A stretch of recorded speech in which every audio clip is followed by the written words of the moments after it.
เอ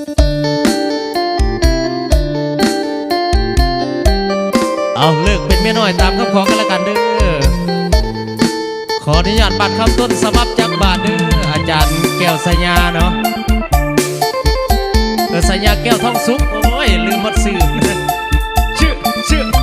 พิเศษทีมงานสลองไซมิวสิกเด้อสนใจเครื่องเสียงติดต่อได้เนาะจากนครพนมเฮาเฮ้ย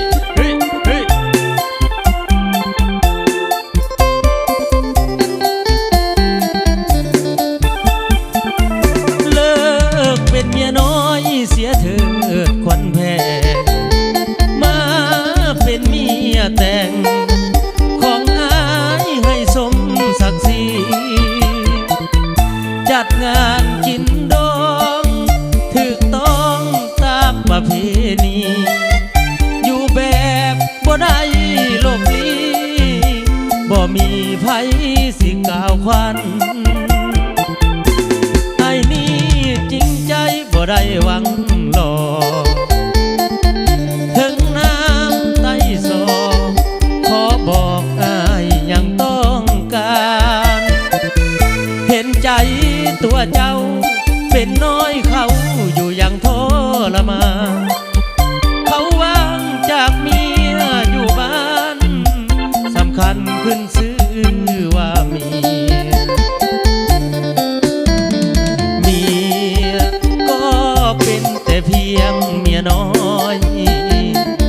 เขาด่าเขาปล่อยเมียน้อยบ่มีสิทธิ์ยังทนทุกข์และเหงาซึมเศร้าอยู่เพียงลำพังสงสารเจ้าเดนวันนาเป็นยังจึงทนเลื่อยมาเลิกกับเขาแล้วมาเอากับอายหักเจ้าด้วยใจบ่หวั่นไหวคนเขานินทาถึงคนเขามองว่าน้องบ่มีราคาไอ้นี้จริงใจอาสาเลิกเถิดนาเลิกเป็นเมียน้อ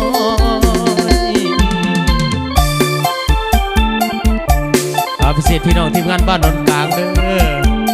ตำบลมหาไซอำเภอปะปากเขาเฮ้ย